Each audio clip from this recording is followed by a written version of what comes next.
রোহন, তুমি কি তোমার ভাইয়ের ইংরেজি বইখানি ভালো করে দেখে এসেছো? হ্যাঁ স্যার, আমি খুব ভালোভাবে পড়ে এসেছি। একটু শোনাবে Rohan? Sir, A for apple, B for ball, C for cat, D for doll, E for egg. বাহ, ভেরি গুড রোহন। কিন্তু তুমি কি জানো এ থেকে জেড পর্যন্ত মোট কয়টি লেটার বা বর্ণ রয়েছে? হ্যাঁ স্যার, মোট 26টি লেটার বা বর্ণ রয়েছে। বাহ, ভেরি গুড। তবে তুমি কি বলতে পারবে এই বর্ণ বা লেটারগুলিকে একসাথে কি বলে? না স্যার, পারবো না। তবে শোনো, এই 26টি লেটার বা বর্ণকে একসাথে অ্যালফাবেট বলা হয়। আর বাংলায় এই অ্যালফাবেটকে বর্ণমালা বলা হয়ে থাকে। হ্যাঁ, এবার মনে পড়েছে স্যার। স্বরবর্ণ ও ব্যঞ্জনবর্ণ। ঠিক ধরেছ রোহন। বাংলার ন্যায় ইংরেজির অ্যালফাবেটও দুটো ভাগে বিভক্ত, ভাওয়েল এবং কনসোনেন্ট।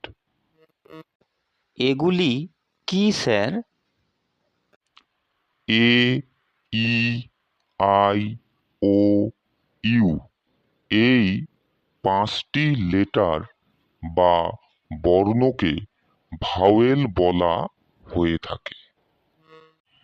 এই ভাওয়েলগুলি নিজেরাই উচ্চারিত হতে পারে। সেটা কেমন স্যার? এ কে উচ্চারণের জন্য আমাদের অন্য কোনো বর্ণের সাহায্য নিতে হয় না। এ কে উচ্চারণ করলে এ সাউন্ড ধ্বনিত হয়ে থাকে। এ। আবার দেখো, ই কে উচ্চারণ করলে ই সাউন্ড ধ্বনিত হয়ে থাকে। ই। হ্যাঁ স্যার, ঠিক বলেছেন। বাকি 21টি বর্ণকে বলা হয় কনসোনেন্ট।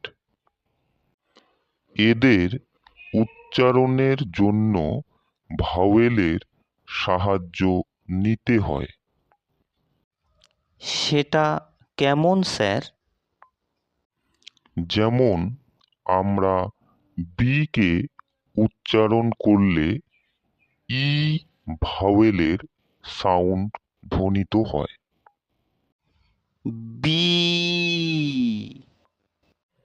আবার এফ উচ্চারণ করলে এ ভাওয়েলের সাউন্ড ধ্বনিত হয়। এফ।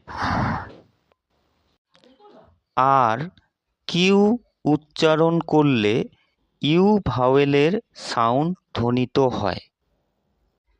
ঠিক বলেছি না স্যার? একদম ঠিক বলেছ রোহন।